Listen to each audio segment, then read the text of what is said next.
একটু মনোযোগ সহকারে শোনা চাই, একটু মনটা নরম করে দেন। কোনো দিকে কোনো খেয়াল নাই, কেউ চলে যাইতে দেন, কেউ চলে যাওয়া দেখে চলে যাবেন না গো ভাইজান।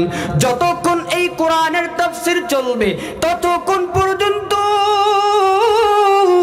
আপনি আমারা সকলেই বসে থাকতে চাই। আমার প্রিয় যুবক ভাই, বাহিরের সময় নষ্ট না করে চলে আসি জান্নাতের বাগানে। ওরে ভাইজান, আল্লাহ পাক রব্বুল আলামিন এই জান্নাতের বাগানে আসলে কেমন ফজিলত রেখেছেন, কেমন রহমত রেখেছেন, বরকত রেখেছেন। একটু আমরা চলে যাই ওই দিকে জেনে আসি। এই মাহফিলের প্যান্ডেলে এই জান্নাতের বাগানে আসলে কেমন ফজিলত হবে, আল্লাহ পাক রব্বুল আলামিন কেমন রহমতের ছায়া দিয়ে আমাদেরকে ঢেকে রাখবে। আল্লাহ পাক রব্বুল আলামিন এই পৃথিবীর জমিনে সব জায়গায় একদল ফেরেশতা নিযুক্ত করেছেন।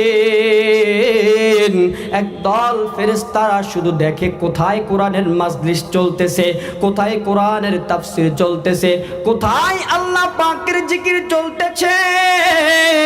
এই সন্ধানে ফেরেশতারা ঘুরতে থাকে। যে এরকম মৌমাছিরা বন করে ফুলেতে মধু সংগ্রহ করে নেওয়ার পরে আবার চলে যায় মৌচাকে গিয়ে সুন্দর করে সেই মধুগুলো সংগ্রহ করে নিয়ে আসে, মধুগুলো ফালানোর পরে আল্লাহর কুদরতের কারিশমাই ওই ফেলা ফুল থেকে নিয়ে আসা মধুগুলো কি সুন্দর মিষ্টি হয়ে যায়। ঠিক তদরূপ আপনি আমাদেরকে আল্লাহ পাক রব্বুল আলামিন আপনি আমাদের জন্য একদল ফেরেশতা নিযুক্ত করেছেন। ওই ফেরেশতাগুলো শুধু সারা জমিন সারা পৃথিবী ঘুরে আর দেখে কোন জায়গায় কোরআনের মাহফিল হইতেছে গো ভাইজান, কোন জায়গায় আল্লাহ পাকের জিকির চলতেছে, কোন জায়গায় আল্লাহ পাকের কোরআনের তাফসীর চলতেছে।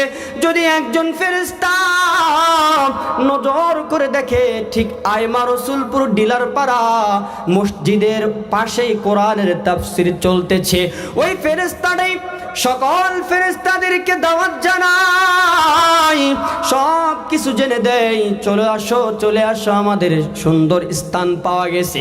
তবে হ্যাঁ, একই দিনে যদি অন্য জায়গায় মাহফিল হয়, শত শত কোটি কোটি যদি মাহফিল হয়, আল্লাহ তাআলার ফেরেশতা কি কম না বেশি? কম না বেশি? কথা বলতে হবে, কম না বেশি? সব জায়গাতে পৌঁছে যাবে। বলেন সুবহানাল্লাহ। আল্লাহ পাক রব্বুল আলামিন এইবার ফেরেশতাদেরকে আদেশ করবেন, যা ফেরেশতারা যাও, তোমরা দলবদ্ধভাবে চলে যাও কোথায়? তোমরা যেখানে দেখতেছো কোরআনের মাহফিল চলতেছে, যেখানে দেখতেছো কোরআনের মাহফিল চলতেছে, কোরআনের তাফসীর চলতেছে, আল্লাহ পাক রব্বুল আলামিনের জিকির চলতেছে, এইরকম অনুষ্ঠানে, এইরকম দিনে মাজলিসে ওই সকল ফেরেশতারা চলে আসার পর আপনি আমাদেরকে হুকুম জানাই। আল্লাহ পাক বলে, ও আমার ফেরেশতারা, তোমরা তোমাদের রহমতের পাখা দিয়া আমার ওই সকল বান্দাদেরকে ঢেকে রাখো। চিৎকার দিয়ে বলেন সুবহানাল্লাহ, আরো জোরে জোরে বলেন সুবহানাল্লাহ। আমার ভাইরা, এই জন্য আমি বলতে চাই, কোরআনের মাহফিলে সুন্দর করে বসে দুইখানি কথা শুনে যান। কেমন কথা? হয়তো বা এর আগে কোনোদিন শুনেছেন, নতুবা শোনেন নাই, কিন্তু আজকে আমি আপনাদেরকে এই কথাটুকু জানাই দিতে চাই।